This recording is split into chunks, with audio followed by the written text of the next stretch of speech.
Hey folks, what a nightmare it is restoring a computer. Holy smokes, it takes so long. I actually started Saturday night. I'm still not completely finished, but I got it to the point where I can use it now, so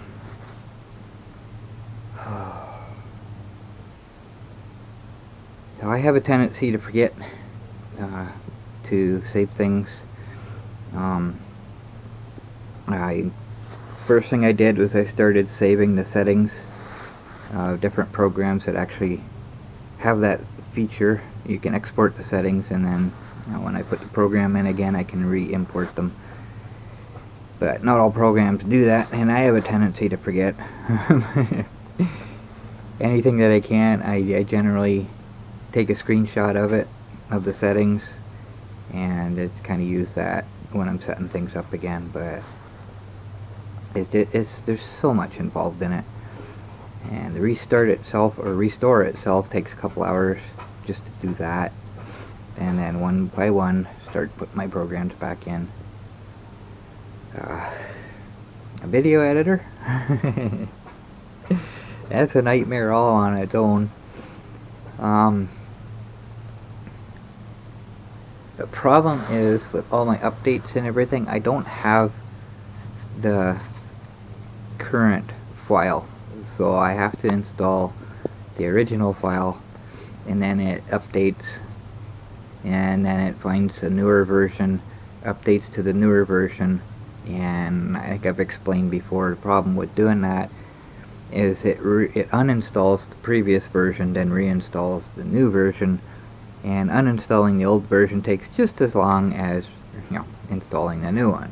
And then it updates, and then it finally finds the current one that I'm using, uninstalls the last one again, reinstalls, and then updates. So basically I installed and uninstalled 4 times, and it took about 4 hours to finally get that set up. It's just insane. It's the longest process out of everything that I do. So the last video I did before the Amazon warning, and it's the first one I did after reinstalling everything, and once it was ready, it told me it was going to be 14 hours rendering. It's like, oh no, that's not right. And I realized I hadn't reset up the setting. That's one of the programs that doesn't have the ability to save my settings, so I had to go through that. I completely forgot. So I got looking at the output, and it's 24,000 kilobytes per second. Well, that seems pretty high to me. So I checked the previous files that I've rendered that I hadn't removed from my computer yet, because they stay in there until that video actually comes out on YouTube, and then I remove it. So I checked it. They're also 24,000 kilobytes. Like, what? So I checked my original files from the camera, and they're only 14,000 kilobytes per second. So basically I'm rendering them at twice the bit rate as the original video, so I don't need to do that. So apparently I've been rendering at the higher bit rate for quite a while. I got that problem fixed now. So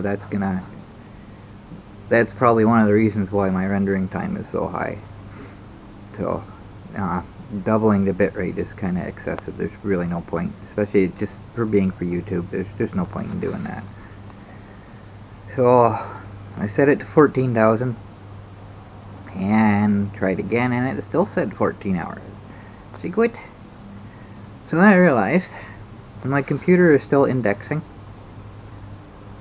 When I index, I don't just index file names, I do file contents as well. So it's just, if I have a document or something and there's a word I'm searching for, it'll search for the contents of that document as well, not just the title or file name. So with 13 external hard drives, I have a lot of files, so it has a lot to go through. It takes a couple days. So that slowed the computer down. But I also realized I hadn't changed my update settings, so updates were installing at the same time. So I got that fixed now too. So I have it set, I get notification when there's updates, but they don't automatically install. I'd like to stop them completely until I'm ready to install them, but Windows 10 doesn't allow you to do that, right? It's a security thing. So, it's just too much was happening. So, so it's just been a crazy nightmare doing all this. But it's now Wednesday, and like I say, I'm still not finished, but it's to the point now where everything's usable, and the only programs I still have left to put in are ones that I don't need to use until I'm ready to install them, and they're not big programs at all. So a little more information about Zach and his job.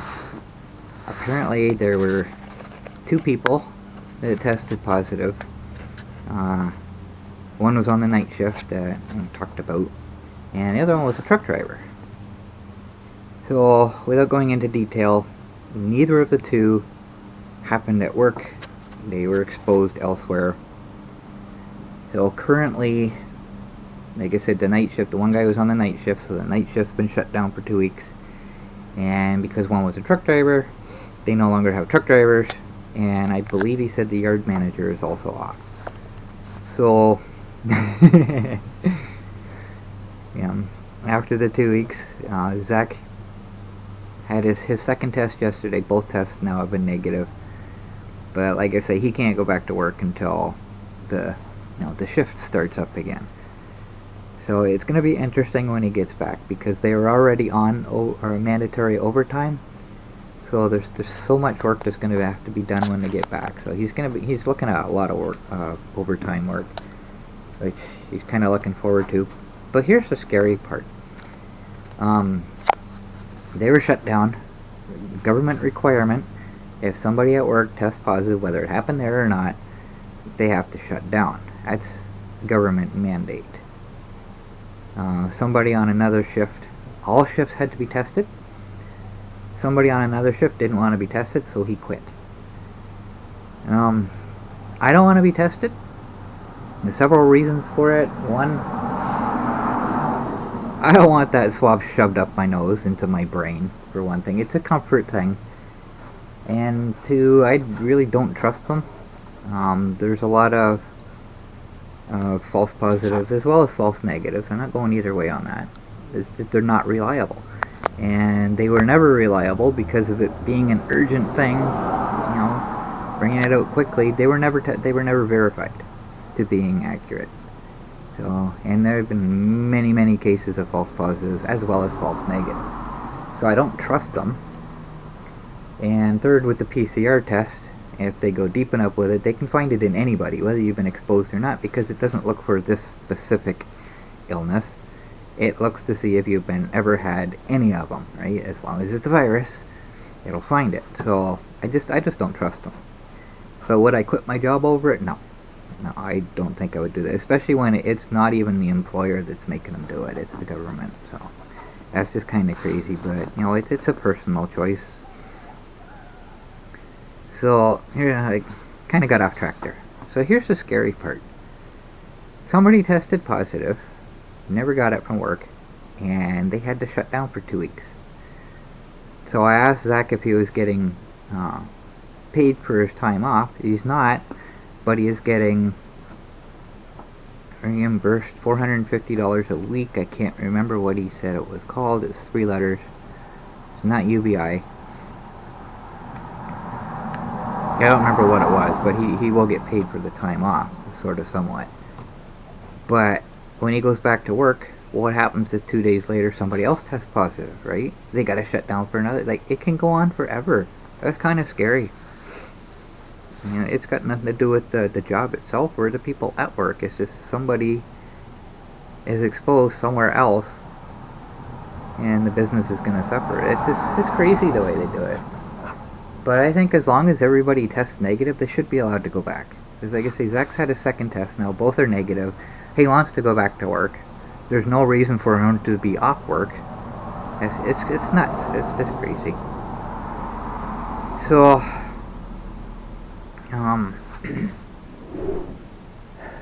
It's not too bad today.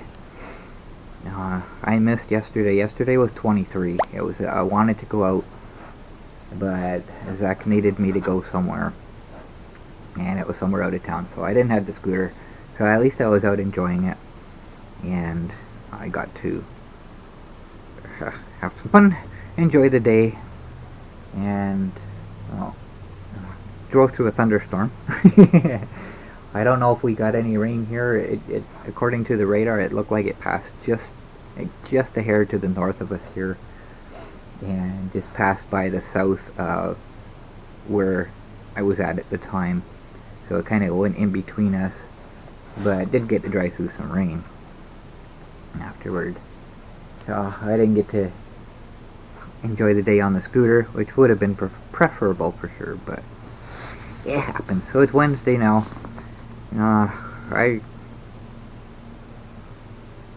I had to go do some shopping for Zach on Sunday. Other than that, that's the last time I was out as far as the scooter goes. So I'm just kind of, I want to go out and get some fresh air here today. Well, not that I didn't get it yesterday, but.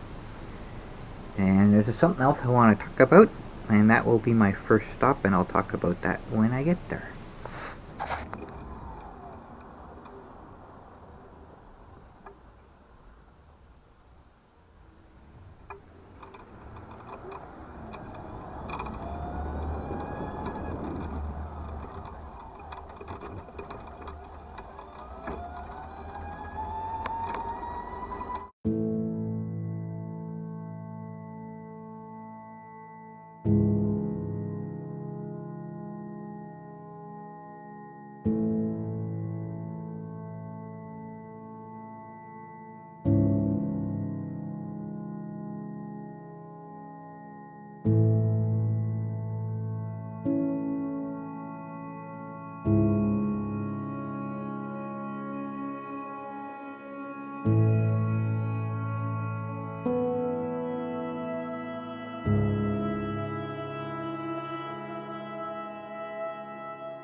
I'm good. So, as I'm sitting at the dam, and you might remember earlier this year I was talking about it, and I said it's disintegrating. It looks like it's ready to collapse. Well, Cody sent me a link to a story, and as usual, London news. As a piece of Wingham's history will soon be a pile of rubble. North Huron Council voted to demolish the 100-year-old Howson Dam at Monday night's council meeting. It's like I was saying, they're going to have to do something about it before someone gets hurt. A recent engineer's report found that without millions of dollars in repairs, the dam would be too unsafe to remain. And it's just dilapidated to the point where we have to take care of it before someone gets hurt on it or near it. Says North Huron Reeve Bernie Bailey. Repairing, rebuilding, or demolishing the century-old dam, which once helped provide Wingham's electricity, divided the Huron County community. A lot of our older residents remember the good old days of the dam, while a lot of our younger people just don't recognize it that way.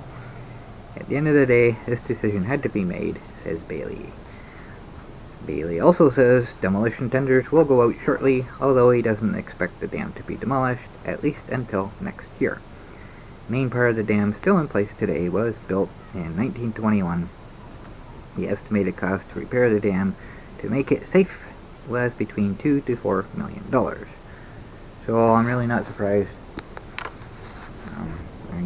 Actually, what I am surprised is that it's been let go this long. But looking at it, the condition, it's only 100 years old. Yeah,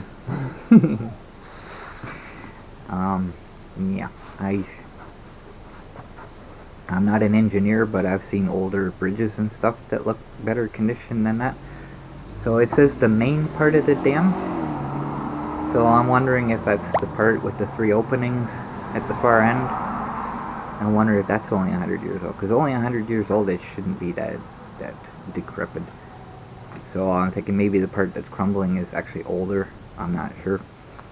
But either way, something's got to be done with it for sure. It's kind of scary looking.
Here.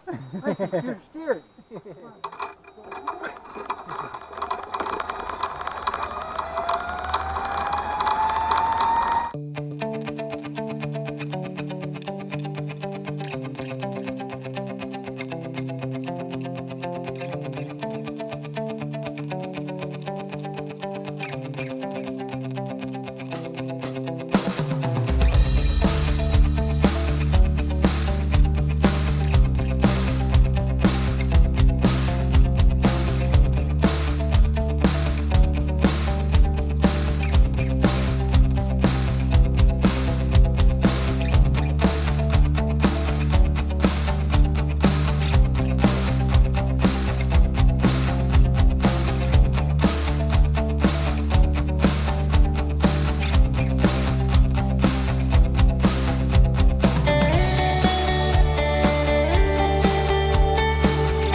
Yeah, it's actually not too bad of a day today. Temperature's comfortable, but the wind's got a little bit of a bite to it, so it's a little chillier than, I would like. But nice day to be out. I stayed out a lot longer than I wanted to. I have a habit of doing that.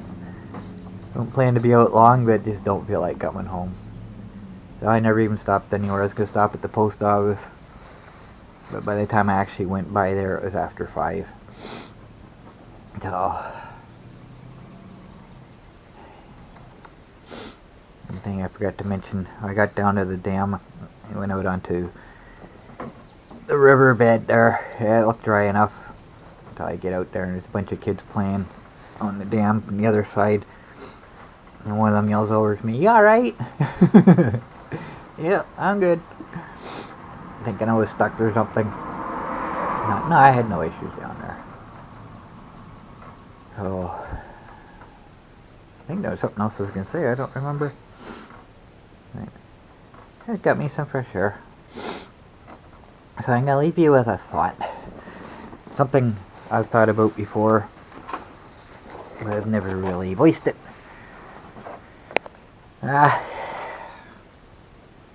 Why is there no mouse-flavored cat food? I'll leave you with that thought. Thanks for watching, guys.